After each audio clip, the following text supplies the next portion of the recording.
mais sainte et irrépréhensible. C'est ainsi que les maris doivent aimer leur femme comme leur propre corps. Celui qui aime sa femme s'aime lui-même, car jamais personne n'hait sa propre chair. Mais il la nourrit et en prend soin, comme Christ le fait pour l'Église, parce que nous sommes membres de son corps. C'est pourquoi l'homme quittera son père et sa mère et s'attachera à sa femme, et les deux deviendront une seule chair. Ce mystère est grand. Je dis cela par rapport à Christ et à l'Église.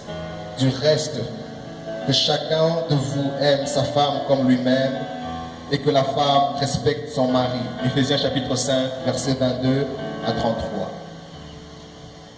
Scott, as-tu déjà reçu Jésus-Christ comme Seigneur et Sauveur dans ta vie personnelle? Si oui, dis simplement oui, je l'ai reçu. Oui, je l'ai reçu. As-tu déjà reçu le Saint-Esprit dans ta vie pour qu'il habite au-dedans de toi? Si oui, réponds simplement par oui, je l'ai reçu. Oui, je l'ai reçu. Marthe, as-tu déjà reçu le Seigneur Jésus-Christ dans ta vie comme ton Seigneur et ton Sauveur personnel? Si oui, réponds simplement par oui, je l'ai reçu.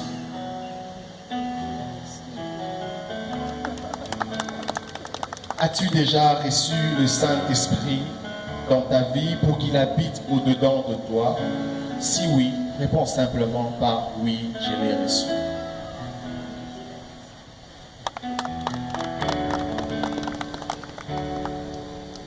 Maintenant, en faisant profession publique de votre foi, vous avez fait savoir devant tous les hommes que Jésus-Christ est votre Sauveur et votre Seigneur. Je fais cette annonce devant cette congrégation et devant ces témoins. Lorsque deux personnes se joignent au Seigneur Jésus pour eux, par la foi, selon la parole de Dieu, elles deviennent purifiées. Aussi pures qu'Adam et Ève avant de tomber dans le péché dans le jardin d'Éden. Ce n'est pas juste question de péché. La Bible dit, si quelqu'un est en Christ, il est une nouvelle créature. Les choses anciennes sont passées, voici, toutes choses devenues nouvelles. Ainsi donc, c'est pour cette raison qu'en ce jour, nous ne poserons pas la question de savoir s'il y a quelqu'un qui serait contre cette union. Si seulement s'il y avait quelqu'un qui serait contre cette union, pendant les fiançailles, avant la dot, vous auriez eu le temps de vous prononcer et vous déclarer contre cette union.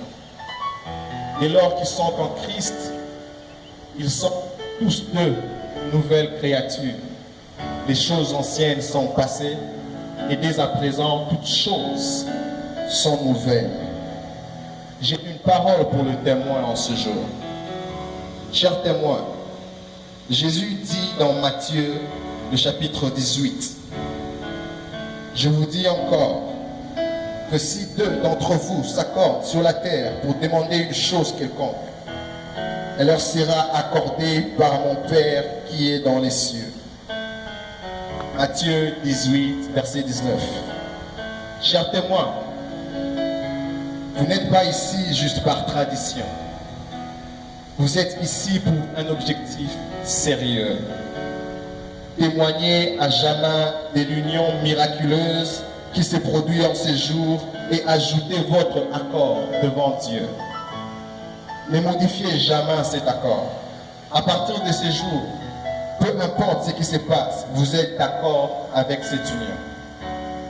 N'essayez jamais de faire en sorte que cette union soit autre chose qu'une union heureuse. J'ai une parole pour la congrégation ce jour. Très chère congrégation. Aux yeux de Dieu Tout-Puissant, ces deux personnes sont lavées dans le sang de l'agneau. Ils ont prié et devant le Seigneur Dieu lui-même, ils croient de tout leur cœur que c'est la volonté parfaite de Dieu pour être unis dans l'esprit. Ils ont prié et pris leur décision. Je vous demande en ce jour, de faire tout ce qui est de votre pouvoir pour que cette union reste solide, forte, prospère et heureuse. Nous sommes maintenant arrivés à l'étape qu'on appelle très souvent le change de vœux. C'est ce moment où nous invitons le marié à se faire des promesses que nous appelons les vœux. Alors Scott, avant d'y arriver, je n'aimerais pas que tu reviennes vers nous pour nous dire qu'on t'a donné Léa alors que tu voulais Rachel.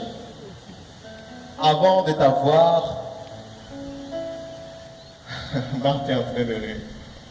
Avant de te voir faire tes vœux, je veux que tu sois sûr que la personne qui est sous cette voile-là est exactement Marthe. Donc tu as le droit de soulever la voile et de vérifier qu'il s'agit de Marthe et non de quelqu'un d'autre.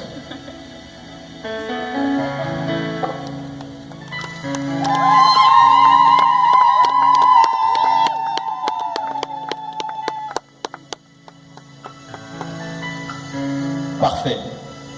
C'est Marthe? Ouais, c'est vrai. Tu as dit J'aimerais bien que tout le monde soit de ce côté pour voir comment Scott est content. Scott, Ouyasala, veux-tu prendre Marthe Mouniapala comme ta femme, ton épouse, ta propre chair, l'aimer comme Christ a aimé l'Église, la protéger, prendre soin d'elle pour le reste de ta vie? Si tu le veux, dis oui, je le veux.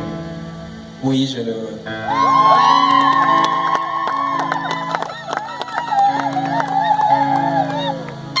Alors Scott tourne vers Marthe en la regardant.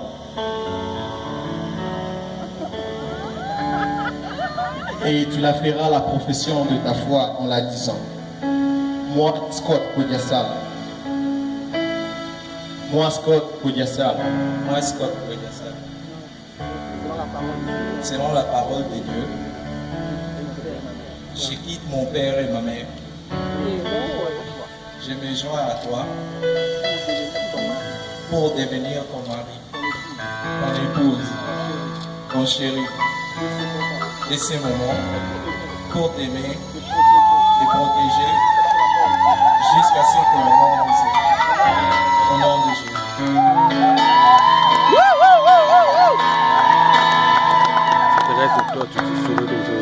Marthe Mouniapala, peux-tu prendre Scott Kodiasala comme ton mari, te soumettre à lui comme au Seigneur, montrer ta révérence et ton respect comme la tête de cette union pour le reste de ta vie jusqu'à ce que la mort vous sépare?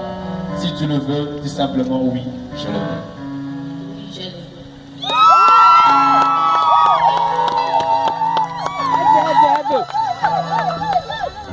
Alors Marthe regarde Scott et répète après moi. Moi, Marthe, on n'a pas là. Selon la parole de Dieu. Je me soumets à toi. Pour devenir ta femme, pour t'aimer, Pour t'aimer, pour te chérir, pour te respecter.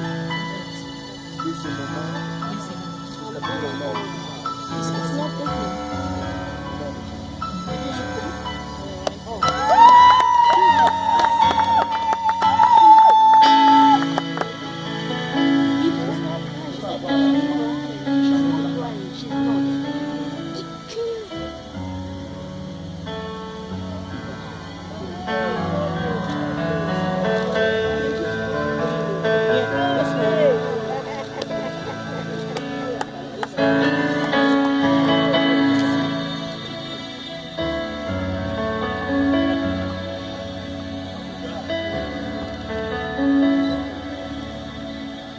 Parfait.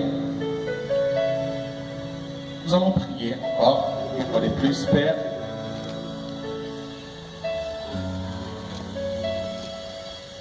nous recommandons ces anneaux entre de saintes mains, priant que dès à présent, que ces anneaux reçoivent les vertus afin de devenir symbole de leur union et de leur corrélation. Est-ce qu'au-delà d'être juste un métal, laisse que ces anneaux portent des vertus divines qui va être dès maintenant le symbole de leur union et de leur relation. relation au nom de Jésus. Amen. Les anneaux n'est pas que simplement anneaux. C'est un symbole de foi et de votre amour. Alors je vous conseillerais en ce jour de l'avoir très souvent avec vous. Et pourquoi pas toujours avec vous. Question de vous rappeler de ces symboles et de l'union que vous avez l'un pour l'autre.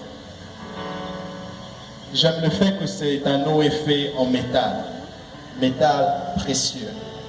Et que cet anneau est fait en ayant un cercle infini, symbole de votre amour infini. Et je serai en train